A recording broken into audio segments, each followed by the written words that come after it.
तो हेलो, मेरा नाम है सौम्या सुमन और आप देख रहे हैं लिटोपिया द लैंग्वेज यूटोपिया। तो पिछली वीडियो में ऑफ कोर्स आई मीन कि पार्ट 2 तक हम सिंपल खानदान को यानी सिंपल टेंसेस को खत्म कर चुके थे। तो आज हम कंटिन्यूअस टेंसेस को चालू करेंगे और एक साथ हम सारे कंटिन्यूअस टेंसेस को पढ़ेंगे इस सिंगल वीडियो में। ओके, तो चलिए चालू करते हैं। तो पहला जो कंटिन्यूअस टेंस होता है वो होता है प्रेजेंट कंटिन्यूअस टेंस। ओके, आइए थोड़ा मैं आपको समझा दूं कंटिन्यूअस टेंस का मतलब क्या होता है। कंटिन्यूअस इस वर्ड को आप कहीं पे देखिए ना तो एक बार समझ जाइए कि कंटिन्यूअस का मतलब है कि काम अभी खत्म नहीं हुआ है, चल रहा है।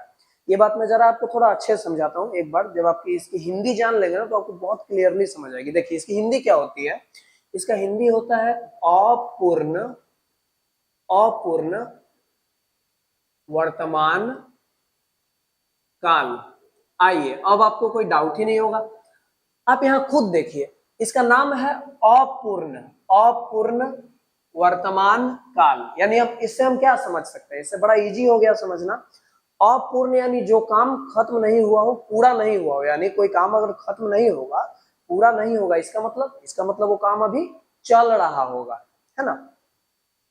और वर्तमान यानी अभी के टाइम में चल रहा होगा, यानी अभी के समय में कोई काम चल रही है, ये बताने के लिए हम यूज करते हैं प्रेजेंट कंटिन्यूअस टेंस का। कोई डाउट नहीं। तो इसका यूज आप समझ गए होंगे। इसका यूज आप समझ गए होंगे। यूजेस क्या लिखूं मैं, यूज ही लिख देता हूं कि इसका यूज जो होता है वो क्या है, कुछ नहीं है। आप प्रेजेंट टाइम में यानी अभी के समय में कोई काम जो है जारी है, राइट। कोई काम जारी है यानी खत्म नहीं हुई है, चल रही है। ऑफ कोर्स यही इस्तेमाल है, बस बात खत्म। जब हम ये यूज समझ गए तो अगला पॉइंट हमारा कि इसका स्ट्रक्चर्स क्या होगा। तो चलिए, ये बहुत इजी टेंस होता है। कंटिन्यूअस टेंसेस बड़े आसान होते हैं। देखिए कैसे। तो आपने जो पहली वीडियो में मैंने आपको बताया था main verbs, of course V1 V2 V3 V4 V5, यही 5 मेन वर्ब्स होते हैं। तो आपने अभी तक V1 को, V5 को और V2 को देख लिया है, राइट। आज हम देखेंगे कंटिन्यूअस टेंस के लिए कौन सा यूज होता है। तो आ जाइए, मैं तो आपको इतना तक बोल सकता हूं कि कंटिन्यूअस टेंस को देखिए। आपने कंटिन्यूअस वर्ड पढ़ा और वहां पे आप आंख बंद करके V4 लगा दीजिए। V4 कौन सा मेन वर्ब कौन सा, V4। अब V4 कौन होता है जरा मैं बता दूं। आइए यहाँ पे आइए, V4 कौन होता है मैं समझा देता हूँ। V4 का मतलब होता है, इस वर्ब का नाम ही है कंटिन्यूअस फॉर्म। अब सोचिए, किसी वर्ब का नाम ही कंटिन्यूअस फॉर्म होगा तो कंटिन्यूअस टेंस में यूज नहीं होगा तो कहाँ यूज होगा। तो कंटिन्यूअस फॉर्म का मतलब क्या होता है कि वर्ब का वो रूप जो हमको ये बताता हो कि काम जो है जारी है। ओके, ये सिर्फ प्रेजेंट कंटिन्यूअस में नहीं लगता है, पास्ट में और फ्यूचर में। मतलब कहने का मतलब कि तीनों कंटिन्यूअस टेंसेस में ये V4 लगता है। ठीक है, इतना इजी है इसको मेन वर्ब को याद रखना। तो अब ये बनता कैसा है। तो कंटिन्यूअस टेंस ऑफ कोर्स आप V1 के अंदर ING लगा दीजिए तो ये कंटिन्यूअस टेंस आपका बन जाएगा। जैसे कि देखिए, जैसे फॉर एग्जांपल आपको मैं दिखा दूं गो का V4 कैसे बनेगा, कुछ नहीं, GOING। मतलब ये ING याद रखिए। ओके, ये ING याद रखिए, ये ING याद रखिए। ओके, ING लग गया यानी कि आप कौन से वर्ब बन गए, आप V4 बन गए, बस बात खत्म। तो V4 यही होता है, आप समझ गए होंगे। V4 को हम कंटिन्यूअस फॉर्म बोलते हैं। ये कैसे दिखता है V4, तो इसमें वर्ब के अंदर ING लगा होता है। आपको यहाँ पे मैंने एग्जाम्पल भी दिखा दिया, तो यही होता है V4। और V4 ये बताता है कि कोई काम चल रहा है। तो ऑफकोर्स इस वाली टेंस में तो लगेगा ही, क्योंकि इस टेंस का नाम ही अपूर्ण काल है, यहाँ काम चल रहा होता है। ओके, तो क्योंकि इसका मेन वर्ब V4 है, तो देखिए इनके पड़ोसी कौन थे, सिंपल खानदान। तो सिंपल खानदान में आपने देखा है पिछली वीडियोस में ये लोग अपने हेल्पिंग वर्ब्स को पॉजिटिव सेंटेंसेस में क्या करते थे, भगा देते थे। ये लोग पड़ोसी थे उनके। ये लोग क्या है कि ना बाबा ना, उन लोगों को बड़ा कष्ट झेलना पड़ा था कि हम लोग जो है अपने पॉजिटिव सेंटेंसेस के अंदर अपने हेल्पिंग वर्ब्स को नहीं भगाएंगे, बाइज्जत रखेंगे। तो इन्होंने रखा। तो रखने के लिए पहले ये जान लीजिए कि हेल्पिंग वर्ब्स इनके हैं क्या। देखिए इनके हेल्पिंग वर्ब्स क्या है।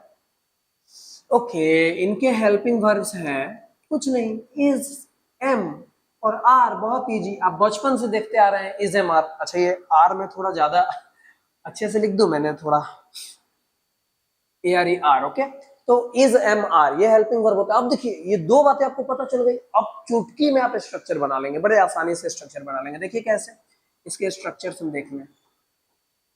ओके ये इंपॉर्टेंट है, देखिए स्ट्रक्चर्स इंपॉर्टेंट होते हैं। आपके एग्जाम में क्वेश्चंस अगर बनते हैं या सेंटेंसेस आप बोलते वक्त या लिखते वक्त बनाते हैं तो स्ट्रक्चर्स की मदद से, तो यहाँ पे फोकस करिए। ओके और ये बहुत आसान है। देखिए पॉजिटिव सेंटेंस का बनाएंगे, अभी मैंने आपको बताया कि ये खानदान हेल्पिंग वर्ब्स को नहीं भगाते हैं, तो लगाएंगे बाय इज्जत। देखिए सब्जेक्ट, फिर क्या लगाएंगे, इज या एम या आर, फिर क्या लगाएंगे, मेरा मेन वर्ब क्या है देखिए ऊपर, वर्ब फोर, फिर क्या है अदर वर्ड, बात खत्म। देखिए देखिए कितना आसान है, ही इज, वर्ब फोर क्या लगेगा, जैसे मान लीजिए ईट का हमने ईटिंग लगा दिया, तो he is eating a mango, वह आम खा रहा है। कितना इजी हो गया देखिए। फिर अगर निगेटिव बनाएंगे, देखिए कितना आसान है, subject plus is, am, are. अब आपको क्या करना है, निगेटिव में क्या लगाना होता है, याद कीजिए निगेटिव में नॉट लगाना होता है। और मैंने आपको पिछली वीडियोस में भी बताया था कि नॉट लगाने का बड़ा अच्छा तरीका है, मेन वर्ब के ठीक पहले नॉट लगाइए। तो आपका मेन वर्ब अब आने वाला है, तो बस उसके ठीक पहले आप नॉट लगा दीजिए। फिर देखिए आपने मेन वर्ब लगा दिया, फिर क्या बचा, अदर वर्ड। देख रहे नॉट आपका कहाँ है, मेन वर्ब के ठीक पहले। ये याद रखना है, ये वाली बात याद रखनी है कि आपका नॉट कहाँ लग रहा है। ओके अब देखिए इसका एग्जाम्पल कैसे बनेगा। ऊपर वाले सेंटेंस का हम बना देते हैं कि he is not eating a mango, वह आम नहीं खा रहा है। कितना आसान हो गया। आइए आइए इंट्रोगेटिव में कैसे बनाऊंगा, देखिए कुछ नहीं, आपको मैंने पिछले वीडियोस में बताया था, कुछ मत करिए। ये जो आपके हेल्पिंग वर्ब्स हैं इनको उठाइए और इनको सब्जेक्ट के पहले रख दीजिए, कुछ नहीं करना है। देखिए इज, एम, आर, फिर ये सब्जेक्ट, फिर क्या बचा, फिर क्या बचा, V4, फिर क्या बचा, अदर वर्ड, बात खत्म। ओके बात खत्म। देखिए कैसे बनाएंगे हम, इज ही, ये स्मॉल है, ये स्मॉल एच है, इसको मिटा के सही से लिख दूं, ये स्मॉल एच है। Is he eating a mango, क्या वह आम खा रहा है। ओके एक और यहाँ पे स्ट्रक्चर होता है, जैसा कि आपको पता है, वो स्ट्रक्चर होता है इंट्रोगेटिव निगेटिव का। क्या करना होता है, इंट्रोगेटिव का स्ट्रक्चर आपके पास देखिए पहले से है, बस नोट वाला ही तो लगाना है सही से, कुछ नहीं, सेम स्ट्रक्चर छापेंगे, मेन वर्ब के ठीक पहले नोट लगा देंगे। देखिए मतलब कि इज, एम, आर, फिर सब्जेक्ट, फिर देखिए आपका मेन वर्ब आने वाला है ना, उसके पहले नोट लगा दीजिए, नोट फिर मेन वर्ब, यानी ऑफ कोर्स आपका मेन वर्ब वर्ब फोर है, फिर अदर वर्ड, फिर क्वेश्चन मार्क। देखिए बन गया। और छोटा मैं कर दूं कि यहाँ पे एक मैं एग्जांपल लिख पाऊँ, राइट। ओके आइए एग्जांपल लिख दूं मैं, क्या लिखेंगे, is he not eating a mango. Okay क्या वह आम नहीं खा रहा है। देखिए बस बात खत्म, यही है आपका प्रेजेंट कंटिन्यूअस टेंस। और कितनी आसानी से आपने ये पढ़ लिया, छोटी सी बात थी। मतलब आपको अगर ये चीज याद हो, बस इतना पता हो कि मेरा मेन वर्ब क्या है, हेल्पिंग वर्ब क्या है, जो कि इसके केस में प्रेजेंट कंटिन्यूअस के लिए मेन वर्ब V4 है, helping verb is, am, are है, तो आप बना लेंगे। ये सारी चीजें आपको याद करने की जरूरत नहीं है, आप खुद से बना लेंगे। Got it. मैंने आपको यहाँ V4 भी समझा दिया कि V4 क्या होता है। फिर यहाँ पे कुछ नहीं करना है, अफर्मेटिव में जैसा आपका मेन वर्ब हेल्पिंग वर्ब है वो लगा दीजिए, निगेटिव में बस नॉट को मेन वर्ब के ठीक पहले रख दीजिए, इंट्रोगेटिव में अपने हेल्पिंग वर्ब्स को आगे कर दीजिए, सब्जेक्ट से आगे, है ना। और इंट्रोगेटिव निगेटिव में बस सेम स्ट्रक्चर में, यानी इंट्रोगेटिव वाले सेम स्ट्रक्चर में नॉट को मेन वर्ब से ठीक पहले रख दीजिए, बात खत्म हो गया, खत्म।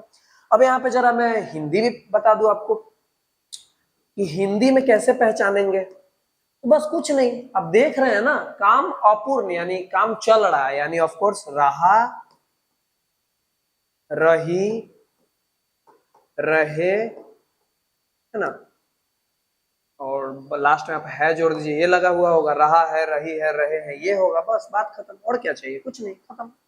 ये आपका प्रेजेंट कंटिन्यूअस टेंस खत्म हो गया। Got it? चलिए आगे बढ़े, आगे बढ़े। आइए अगले कंटिन्यूअस टेंस में चलते हैं। इसका नाम है past continuous, past continuous tense. ठीक, पास्ट कंटिन्यूअस टेंस क्या होता है, जरा हिंदी जान लेते हैं हम। क्या है देखिए, इसका मतलब होता है अपूर्ण भूतकाल। यानी आप समझ गए होंगे कि यहां पर भी है तो कंटिन्यूअस टेंस, मतलब यहां पर भी काम खत्म नहीं हुआ। अपूर्ण का मतलब क्या होता है? अपूर्ण का मतलब होता है कि जो पूरा नहीं हुआ है, राइट। पर यहाँ पे देखिए है नहीं लगाएंगे, यहाँ पे बीते हुए समय में पूरा नहीं हुआ था, यानी बीते हुए समय में काम चल रहा था, रहा है नहीं, रहा था। मतलब यहाँ पे क्या है कि बीते हुए समय में काम चल रहा था, बस कुछ नहीं। अपूर्ण यानी पूरा नहीं हुआ था, और कब पूरा नहीं हुआ था? तो भूत में, भूत यानी बीते हुए समय में, तो बीते हुए समय में काम चल रहा था, यही इसका यूज है।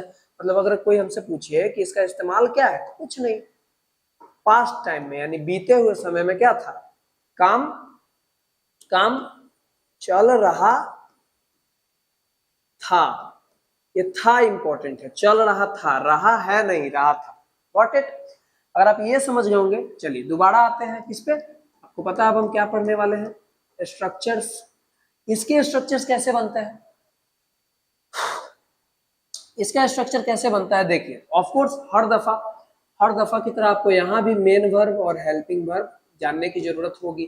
तो देखिए मेन वर्ब इसका नहीं बदल रहा है, मैंने आपको बताया कंटिन्यूअस आपको दिखाई दे, ये कंटिन्यूअस आपको दिखाई दे तो आप आंख बंद करके क्या लगाइए, V4 लगाइए, बस। कंटिन्यूअस यानी V4, कंटिन्यूअस यानी V4, क्योंकि दुनिया में वही एक वर्ब का रूप ही है जो ये बताता है कि काम चल रहा है या था या होगा। काम खत्म नहीं हुआ है ये बताने के लिए सिर्फ एक ही वर्ब है, उसका नाम है V4, बस। तो इसमें आपको ज्यादा दिमाग नहीं लगाना है। तो आप क्या करेंगे, मेन वर्ब आपका क्या होगा, V4। हाँ, हेल्पिंग वर्ब बदलेगा, ये हेल्पिंग वर्ब आपका बदलेगा। Got it?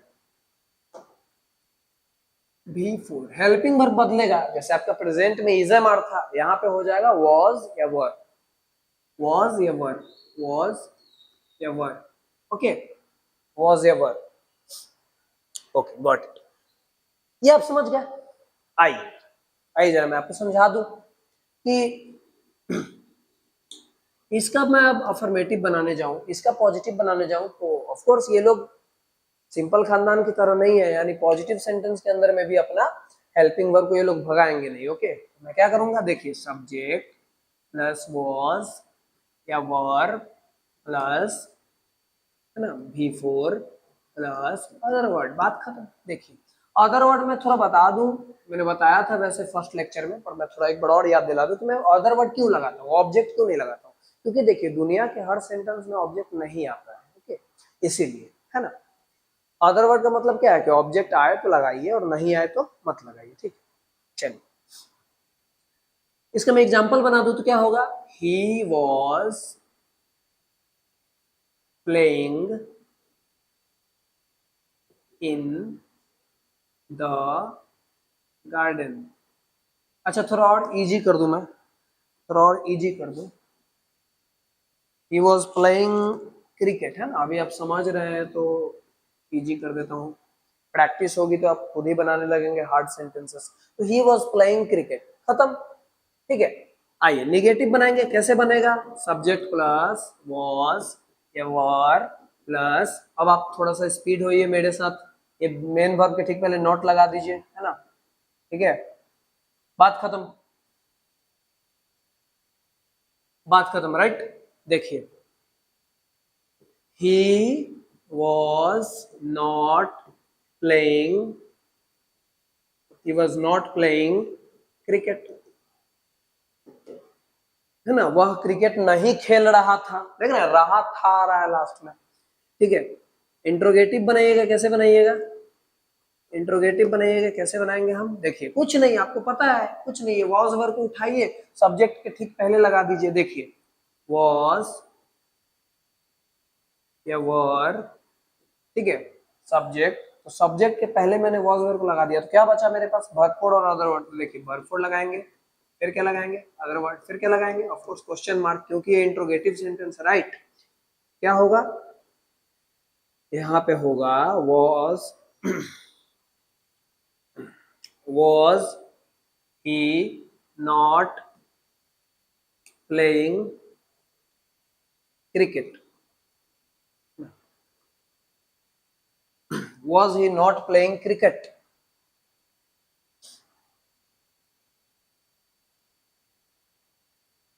was he not playing cricket, right। चलिए आगे मैं देखूं जरा, अगर मैं इंट्रोगेटिव निगेटिव बनाना चाहूंगा अब तो कैसे बनेगा, ये बहुत आसान है, आपको अब पता चल गया होगा, सेम स्ट्रक्चर ऊपर से आप उतार दीजिए, सेम स्ट्रक्चर ऊपर से उतार दीजिए, was a verb plus subject plus not plus verb four plus other word. यहाँ पे थोड़ा ध्यान दीजिए, तो हमने बस सेम स्ट्रक्चर ऊपर से उतारा है, बस मेन वर्ब के ठीक पहले हमने नॉट लगा दिया, ये कैसे हिल गया है, हमने मेन वर्ब के ठीक पहले बस, हमने मेन वर्ब के ठीक पहले बस, आ गया मेन वर्ब, हमने बस मेन वर्ब के ठीक पहले नॉट लगा दिया, और कुछ हमने नया नहीं किया है, बाकी सब सेम है, राइट, कोई दिक्कत नहीं, बन गया ये, है ना। तो यहाँ पे फिर मैं बता दूं, हाँ हिंदी तो आपको पता है, यहाँ से हिंदी आइडेंटिफिकेशन आपको पता चल ही गया होगा कि हिंदी में हम कैसे पहचानेंगे, तो ऑफकोर्स रहा था, है ना, थोड़ा सा आप और जोड़ लीजिए कि रहा था के साथ आप रहा, रही, रहे, और लास्ट में था, थी, थे, ये सब लगेगा, राइट। बड़ा आसान है, बड़ा आसान है, तो इसमें कुछ ज्यादा दिमाग लगाना है नहीं, बहुत आसान है ये, राइट। हिंदी में आप ऐसे पहचान सकते हैं, तो ये सारी चीजें बड़ी आसान है, आप समझ गए होंगे, राइट, है ना। हाँ इस बात के लिए आप घबराइए नहीं, जब ये पूरा लेक्चर खत्म होगा तो मैं इज एम आर वॉज जो भी होगा वो कहाँ लगेगा वो मैं आपको बता दूंगा, ठीक है। चलिए ये आप समझ गए, आगे बढ़ते हैं फ्यूचर पे, आगे बढ़ते हैं फ्यूचर पे, ठीक है। हम आ गए हैं फ्यूचर खानदान के लास्ट मेंबर पे, किस पे, future continuous, future continuous tense, इसका मतलब क्या होता है, कुछ नहीं, अभी तक आप समझ चुके होंगे, अपूर्ण भविष्यत काल, अपूर्ण भविष्यत काल, यानी कि फ्यूचर में कोई काम, फ्यूचर में कोई काम चल रहा होगा, फ्यूचर में, है ना, आने वाले टाइम में कोई काम चल रहा होगा, राइट। तो इसका यूज मैं पढ़ूंगा, देख रहे, अपूर्ण यानी आने वाले टाइम में कोई काम पूरी नहीं हुई होगी, वो चल रही होगी, राइट। तो इसका यूज अगर मैं पूछूं, इसका मैं यूज पूछूं कि यूज क्या होगा, तो बड़ा आसान है, क्या इसका यूज होगा कि फ्यूचर टाइम में, फ्यूचर टाइम में आने वाले समय में कोई काम क्या हो रहा होगा, चल रहा, है ना, होगा, होगा, अभी आपने पास्ट में था लगाया, प्रेजेंट में है लगाया था, फ्यूचर में होगा लगा, राइट, खत्म। जब आप ये समझ गए, मैं जरा इसको छोटा कर दूं, है ना, मैं आगे लिख दूं कि स्ट्रक्चर्स क्या होते हैं, है ना, स्ट्रक्चर्स क्या होते हैं, स्ट्रक्चर्स, ऑफ कोर्स यहाँ पे भी आपको मेन वर्ब और हेल्पिंग वर्ब की जरूरत पड़ेगी, बड़ा आसान है, देखिए मेन वर्ब और हेल्पिंग वर्ब, क्या है मेरा main verb, main verb of course मैंने आपको बताया कि आप कंटिन्यूअस देखिए और V4 लगा दीजिए, इसमें आपको अब दिमाग नहीं लगाना है, मेन वर्ब मेरा यहाँ पर भी क्या होगा, V4 होगा, यानी कंटिन्यूअस टेंसेस में एक ही मेन वर्ब होता है तीनों के पास, वो है V4, गॉट इट। आइए हेल्पिंग वर्ब क्या लगेगा, तो आपको याद कीजिए, मैंने आपको अभी बताया था पिछली वीडियो में, सिंपल खानदान वाली वीडियो में, कि शैल विल के साथ फ्यूचर ने एक कॉन्ट्रैक्ट साइन करा था कि जहां जहां फ्यूचर टेंस होगा वहां वहां शैल विल होगा, तो यहाँ पे शैल विल तो आपको लगाना है ही, शैल विल तो रहेगा ही, फ्यूचर टेंस है मतलब शैल विल, ओके आ जाइए। अब आपको जब इतना पता चल गया कि शैल विल है, तो इतने से काम तो नहीं चलेगा, प्रेजेंट के पास इज एम आर था, पास्ट के पास वॉज वर्ब था, इसके पास कुछ तो एक्स्ट्रा होना चाहिए, तो इसके पास देखिए कौन आएगा, तो उसके लिए मैं थोड़ी इसकी हिस्ट्री बता दूं। इसके पास आएगा बी ई बी, बी बड़ा इंपॉर्टेंट है, मतलब अभी के लिए आप इसको इतना समझिए कि आपने अगर पावर रेंजर्स या निंजा हथौड़ी या ऑगी एंड द कॉकरोचेस कुछ भी देखा हो, तो आप समझिए ना कि ऐसा समझिए ना कि जिसका कोई नहीं होता उसका भगवान होता है ना, उसी तरीके से ग्रामर में जिसका कोई नहीं होता है उसका बी होता है, इतना इंपॉर्टेंट है बी। इसके बारे में हम आगे भी चर्चा करेंगे, फिलहाल के लिए ये समझते हैं कि यहाँ पे बी लगता है हेल्पिंग वर्ब, गॉट इट। यहाँ पे क्या लगा देंगे हम, बी ई बी, है ना, प्रेजेंट के लिए इज एम आर, पास्ट के लिए वॉज वर और फ्यूचर के लिए बी। ओके, अब चलिए बना देंगे। अब जब मैं इसकी स्ट्रक्चर बनाने के लिए मैं चलूं तो यहाँ पे मुझे एक और प्रॉब्लम दिख रही है, पहले मैं पॉजिटिव का स्ट्रक्चर बना लेता हूँ फिर बताता हूँ। ओके, देखिए सब्जेक्ट प्लस सेल या will plus be plus V4 plus other word. Okay, बन गया, कोई दिक्कत नहीं। जैसे देखिए आप यहाँ पे देख पा रहे होंगे कि यहाँ पे आप देख पा रहे होंगे कि he will be doing this work, got it, है ना, वह यह काम कर रहा होगा, राइट। आइए निगेटिव बनाएंगे, बड़ा आसान है, निगेटिव बड़ा आसान है, कुछ नहीं, सब्जेक्ट प्लस शैल और विल।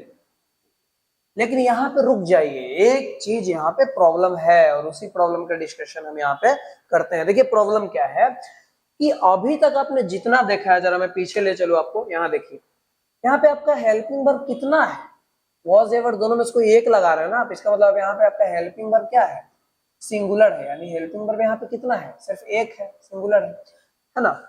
इसके पीछे भी आप देख लीजिए हेल्पिंग वर्ब कितना है, इन तीनों में से कोई एक ही लगाएंगे ना आप, तो यहाँ भी आपका हेल्पिंग वर्ब जो है वो क्या है, सिंगुलर है। पर यहाँ पे इस वाले केस में देखिए इन दोनों में से कोई एक आप लगाएंगे, एक हेल्पिंग वर्ब ये हो गया और दूसरा ये लगाएंगे आप, तो दो हेल्पिंग वर्ब, यानी यहाँ पे आपका हेल्पिंग वर्ब जो है वो क्या है, वो प्लूरल है, ठीक है। यहाँ पे आपका हेल्पिंग वर्ब क्या है, प्लूरल है। तो जब मेरा हेल्पिंग वर्ब सिंगुलर होता है, जरा इस नियम को समझिए, जब मेरा हेल्पिंग वर्ब सिंगुलर होगा, पीछे जैसा मैंने अभी देखा, तो उसकी तरह होगा, तो मैं नॉट कहाँ लगाऊंगा, मैं नॉट लगाऊंगा मेन वर्ब के ठीक पहले, जैसा मैं करता आया हूं। लेकिन अगर वैसा ना हो, थोड़ा कुछ बदल जाए, थोड़ा कुछ बदल जाए, मेरे कहने का मतलब, बदलने का मतलब क्या कि यहाँ पे हेल्पिंग वर्ब जब आपका प्लूरल हो जाए तब थोड़ा खेल बदल जाता है। जब मेरा हेल्पिंग वर्ब प्लूरल हो जाएगा तब मैं नॉट को मेन वर्ब के पहले नहीं लगा सकता हूं, तब मुझे नॉट कहाँ लगाना पड़ेगा, तब मुझे नॉट लगाना पड़ेगा, तब मुझे नॉट लगाना पड़ेगा after the first helping verb. पहला वाला जो मेरा हेल्पिंग वर्ब होगा उसके बाद मुझे नॉट लगाना पड़ेगा, कब, जब मेरा हेल्पिंग वर्ब प्लूरल होगा, जैसे कि यहाँ है। तो चलिए अब हम बनाते हैं, मेरा हेल्पिंग वर्ब क्या है, मेरा हेल्पिंग वर्ब क्या है, यहाँ पे प्लूरल है, तो अब हम मेन वर्ब के ठीक पहले नॉट नहीं लगाएंगे जैसा कि हम करते आ रहे थे। यहाँ पे हम पहला वाला हेल्पिंग वर्ब ढूंढेंगे, ये मेरा पहला वाला हेल्पिंग वर्ब है, और इसके बाद ही हम नॉट लगा देंगे। ओके, हमने इसके बाद ही नॉट लगा दिया शैल विल के बाद, तो अब बी आएगा। देखिए मतलब पहले वाले हेल्पिंग वर्ब के बाद नॉट आया, पहले वाले के बाद आया और दूसरे वाले के पहले आया, ये बात ध्यान देना है, ठीक है। फिर आपका क्या लगेगा, V4, फिर क्या लगेगा आपका, ऑफ कोर्स अदर वर्ड। देखिए तो इसका क्या बनेगा, ही विल, है ना, देखिए नॉट यहाँ आपके पहले वाले हेल्पिंग वर्ब के बाद ही आ गया, he will not be doing this work, right. Okay, थोड़ा और छोटा कर लेता हूं, मैं लिख पाऊं। ओके, यहाँ पे अगर मैं इंट्रोगेटिव बनाना चाहूँ, अब मैं इंट्रोगेटिव बनाना चाहूँ तो मैं क्या करूंगा, कुछ नहीं, आपको पता है कि आपको है ये जो हेल्पिंग वर्ब है उसको आगे लाना, तो कौन सी हेल्पिंग वर्ब को आगे लाएंगे, तो इन दोनों में से ज्यादा इंपॉर्टेंट कौन है, सेल विल और बी में से ये है, तो ज्यादा इंपॉर्टेंट वाले को आगे लाएंगे, यानी सेल और विल को आगे लाएंगे, बी को आगे नहीं लाएंगे। तो सेल या विल प्लस सब्जेक्ट, फिर आप समझ पा रहे होंगे फिर क्या लगेगा, देखिए इसको उठा के मैं यहाँ ला दिया तो प्लस सब्जेक्ट, फिर क्या लगेगा, फिर बी, फिर क्या लगेगा, फिर लगेगा V4, फिर क्या लगेगा, अदर वर्ड, फिर क्या लगेगा, ऑफ कोर्स क्वेश्चन मार्क। देखिए लिखिए ही, ओके ही नहीं, ये क्या लगेगा यहाँ पे, सेल या विल तो हम यहाँ पे विल लगा रहे हैं तो विल ही लगाते हैं, राइट। कि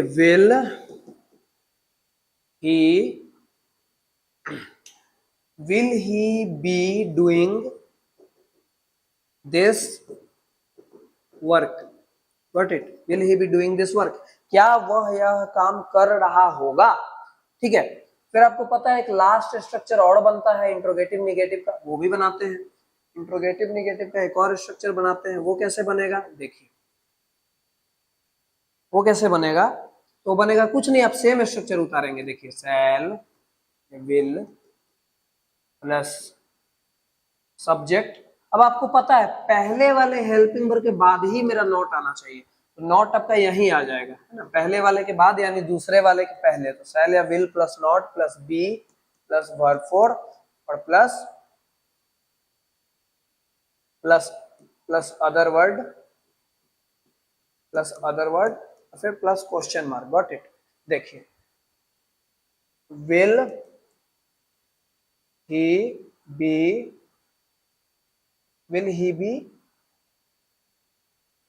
will he not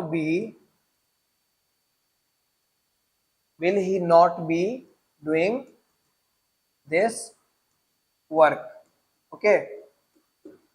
तो देखिए कुछ नहीं करना है, यहाँ पे मैंने एक क्वेश्चन मार्क ये वाला लगा दिया मैंने, पॉजिटिव वाला साइन नहीं लगाना था, ओके। चलिए ये क्या समझ आया कि will he not be doing this work, यहाँ पे कुछ नहीं करना है, पहले वाले के बाद आपको नॉट लगाना है और दूसरे वाले के पहले लगाना है, ये थोड़ा नियम, ये वाला जो रूल है आपका, ये याद रखना है, ठीक है। उम्मीद है कि आपको समझ आ गया होगा।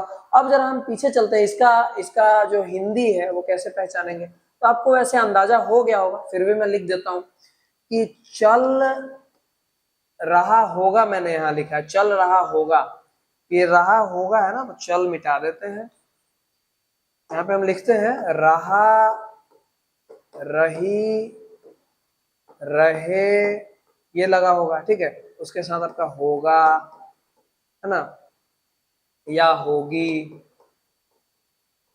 या होगे, ये सब लगा होगा, राइट, है ना, ये सब लगा होगा, ये सब है, बस कुछ नहीं है, बड़ा आसान है ये, आप समझ गए होंगे, ठीक है, कोई दिक्कत नहीं।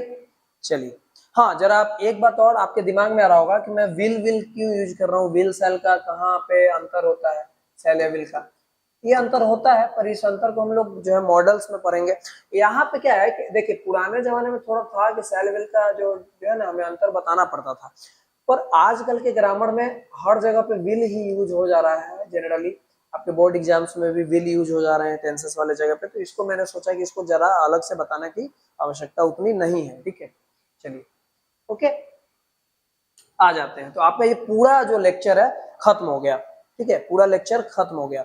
जरा मैं पीछे आ जाऊं, इजेमर का यूज आपको पता होगा, इजेमर का यूज आपको पता होगा, है ना, फिर भी मैं थोड़ा सा डिस्कस कर लेता हूं कि इजेमर का यूज क्या होता है, थोड़ा कभी कभार कंफ्यूजन हो जाए अगर, तो देखिए कुछ नहीं होता है, इज का यूज होता है ना सिंगुलर वालों के लिए, और आर का यूज होता है प्लूरल वालों के लिए, लेकिन आई ने कहा ना कि भाई मैं यानी अमरेंद्र बाहुबली, ये थोड़ा घमंडी सा लग रहा है, इसने कहा कि भाई मैं सिंगुलर हूं पर मैं नॉर्मल लोगों की तरह दिखता हूं क्या, मैं यूज नहीं करूंगा इज, तो उन्होंने कहा कि भाई आप तो बाहुबली लेवल के हैं, बड़े पावरफुल हैं, आपके लिए हम कुछ नया बना देते हैं, तो आई के लिए एम बना दिया गया, तो एम सिर्फ आई यूज करता है, ठीक है। पर यहाँ पे क्या हो गया कि आई का एक पड़ोसी होता है, आपको पता है ना यू, आप वो प्रोनाउन वाला टेबल बनाएंगे तो वहां पे जो होता है एक पड़ोसी होता है यू, तो यू ने कहा कि भाई हमारे जो पड़ोसी हैं आई उनके लिए नया बन गया, तो हमारे लिए भी कुछ नया बनना चाहिए। यू ने कहा कि भाई आपको पता है ना कि सिंगुलर नंबर में भी यू होता है और प्लूरल नंबर में नहीं, प्लूरल नंबर में भी, तो प्लूरल में तो आर यूज कर लेंगे यू, लेकिन सिंगुलर में यू ने कहा कि भाई सिंगुलर में हम भी इज यूज नहीं करेंगे, जो है इज यूज नहीं करेंगे, तो यू को कहा गया कोई बात नहीं सर, आप सिंगुलर और प्लूरल दोनों में क्या यूज कर लीजिए, आर यूज कर लीजिए, खुश हो जाइए। तो यू क्या है कि सिंगुलर हो या प्लूरल हो दोनों केसेस में वो आर लगाता है, आई एम लगाता है, बाकी आप नॉर्मली सारे प्लूरल्स के लिए आप आर लगाएंगे और सारे सिंगुलर्स के लिए इज लगाएंगे, क्लियर, कोई दिक्कत। तो आज के लिए इतना ही इस वीडियो में, आपका ये कंटिन्यूअस खानदान भी खत्म हो चुका है। Thank you for watching.